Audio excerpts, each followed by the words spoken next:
صدای زنگ تلفن مثل تیر وسط سکوت خونه خورد. من و جواد هر دو ایستادیم. نگاهامون به هم گره خورد. اون هنوز کیفش دستش بود. من هنوز چشمام پر از اشک بود. برداشتم. صدای زنی بود. صدایی غریبه. الو، شما همسر آقای جواد هستی؟ قلبم لرزید. گفتم بله، شما کی هستین؟ چند لحظه سکوت کرد. بعد گفت من از بیمارستان تماس میگیرم. پدر همسرتون حالشون خیلی بد شده. بهتره سری خودتون رو برسونید. خشکم زد. به جواد نگاه کردم. چشماش گرد شد. کیف از دستش افتاد زمین. همون مردی که چند دقیقه پیش میخواست منو ترک کنه حالا مثل یه بچه دستاش میلرزید. چی شد؟ کی بود؟ با صدایی پر از ترس پرسید. گفتم بیمارستان. گفتن بابات. همون لحظه بدون فکر دوید سمت در. منم پشت سرش. اون روز تاکسی هایی که توی خیابون ولیعصر رد می شدن، چراغ قرمز هایی که بی پایان به نظر می رسیدن، همش مثل یک کابوس بود. شما همین تجربه رو داشتید که وسط دعوا یا ناراحتی یه اتفاق ناگهانی همه چیز رو عوض کنه؟ تو اون لحظه چی کار کردید؟ رسیدیم بیمارستان. بوی الکل، صدای قدم های پرشتاب پرستارا و اون حس ترسناک که انگار کل دنیا روی شونه هاته.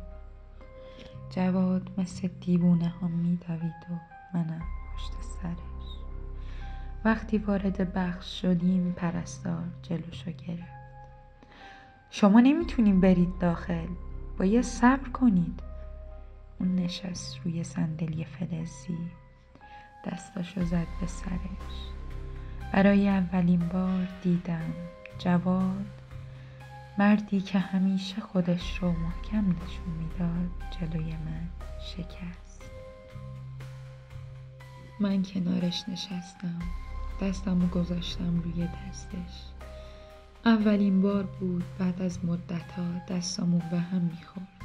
اون نگاهی کرد اما چیزی نگفت. ساعتها گذشت. هر ثانیه مثل یک قرن. بالاخره دکتر اومد بیرون. حالشون خیلی وخیمه، آماده باشید. اون جمله همه چی متوقف کرد. جواد سرشو پایین انداخت. من اشک ریختم. همه اون دعواها، اون غرورهای مسخره توی یه لحظه بی‌معنی شد. شما هم فکر میکنین آدم‌ها تا وقتی مرگ و بیماری رو نبینن قدر همو نمیدونن؟ یا همیشه باید قدر دونستن رو تمرین کرد؟ اون شب کنار تخت پدرش موندیم. جواد دست باباشو گرفته بود و زیر لب چیزی زمزمه میکرد و من فقط نگاهش میکردم و تو دلم 1000 بار گفتم کاش هیچ وقت بهت نگفته بودم برو. ولی هنوز یه چیزی بین ما بود، یه دیوار نامرئی. و من میدونستم حتی اگه اون شب پدرش زنده بمونه یا از دست بره، فردا دوباره باید با هم روبرو بشیم. فردایی که شاید پایان واقعی ما باشه.